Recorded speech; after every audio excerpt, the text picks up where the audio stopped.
Sign up for the beta today at wrathofheroes.com. Now, on to Star Wars: The Old Republic. Last month, we opened up pre-orders, and fan response has been incredible. In fact, thanks to your passion, we're setting a new EA record for pre-orders. Because of the rush, some retailers have already sold out of the collector's edition, and supply continues to be limited. We're very excited to get you into the game, and we're going to treat this game as a high-quality service, an ongoing, living experience.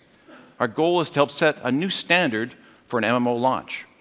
We're gearing up for it to be smooth right from the start.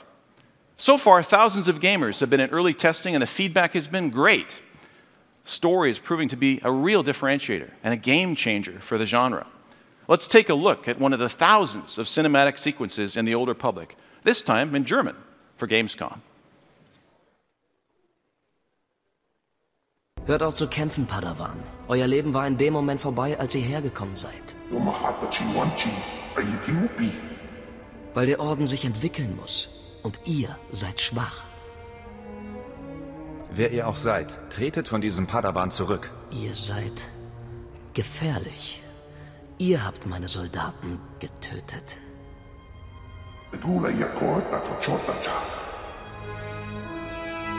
Wir greifen nicht an. Wir säubern. Und wir haben gerade erst begonnen. Legt eure Waffen nieder. Ich möchte euch nichts tun. Der alte Orden ist tot. Lang lebe der neue Orden. MMOs will be forever changed after Star Wars: The Old Republic. You're going to care more about what happens next in your story, as well as progressing to the next level. But you don't have to take my word for it. You'll be able to see for yourselves as we expand testing with beta weekends over the next couple of months. During these open testing weekends, you'll be able to play any class with friends or by yourself, starting with the Origin planets. But we're not here to talk about Origin worlds. We're here to talk about higher-level gameplay. Crafting a rewarding and replayable endgame is the key to keeping the community thriving for years. This is the part of the game for devoted MMO players who have reached level 50 and who are still looking for an epic challenge. And a key part of the endgame in the Old Republic are operation of raids. We want to place you and your friends right in the middle of a large, epic conflict that everyone remembers from the Star Wars films. Today, we're showing you the first operation in the game, the Eternity Vault. Here to take you through the live demo is Gabe Amatangelo, our lead endgame designer. And off to the stage on our right, we have our 8-person crack demo team from the dark side. Hello, everyone. So yes, we're very excited today to show the first time ever live gameplay from our first operation, the Eternity Vault. Now, this is live, and those 8 players are going to have to work together in co-op to face the challenges ahead, so anything can happen today with that.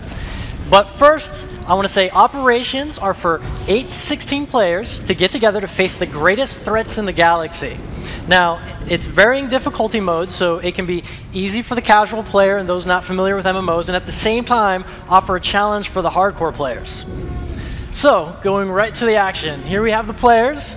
They're on a ship that just got shot down by the Eternity Vault's defenses. So they're forced to take escape pods to the surface. Now, the Eternity Vault is an ancient alien prison in which the greatest threats in the galaxy are contained, old ancient ones, including the greatest force wielder seen in 20,000 years. Now, if he was to get out, then it'd be a threat to the Empire and Republic alike, so they're here to stop him before he fully awakens. I hear them enter my domain. Children unknowing, they will serve. So they've landed across the hostile surface. Well, that's not exactly the co-op action I was talking about, but that's cool, killing the Tauntaun. So they're jumping right into it. They're focusing their hatred, loading their weapons. The Juggernaut's leading the charge. This guy's heavily armored. He's got a lightsaber in one hand, and he uses the Force to deflect damage with the other. So his job is going to be to keep as much of the damage focused on him as possible. And they've hit the first line of defense here, which is a bunch of droids and 2 massive turrets. Now, of course, the Juggernaut can't weather the onslaught forever.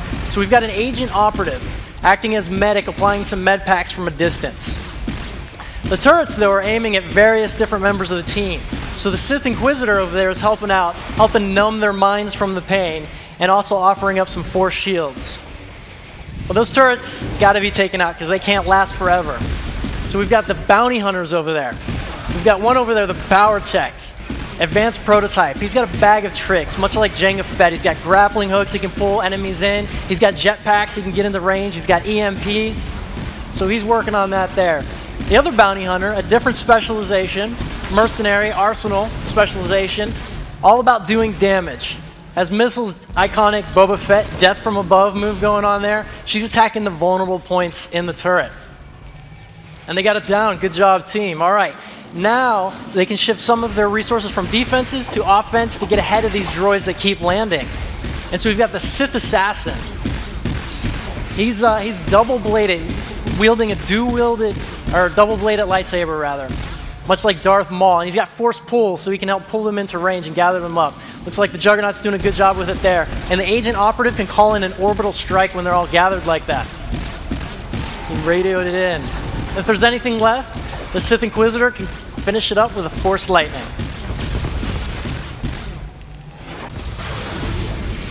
Now, their journey has led them here. The choices they've made have given them these different specializations, and this is only a fraction of the specializations players can have that come to bear here.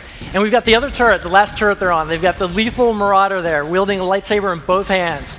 She can force leap, throw lightsabers, and get into range. A vicious damage dealer. My finest creation, machine of machines. Metal enemies welded together and allied toward destruction. So the challenges have only begun, and this is the second line of defense coming up.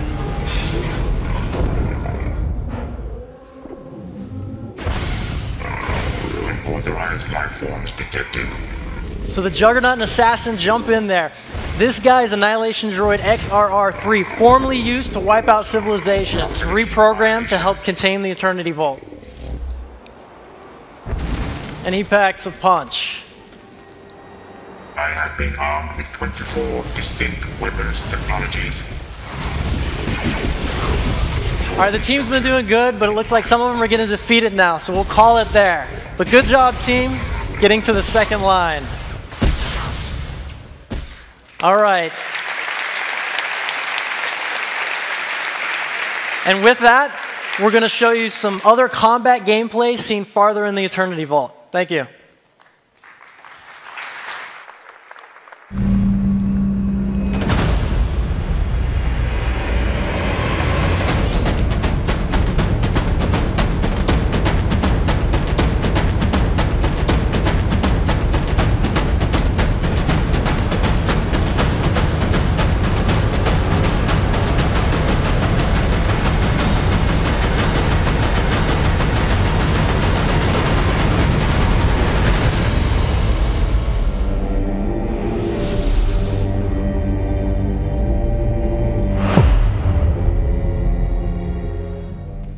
Awesome.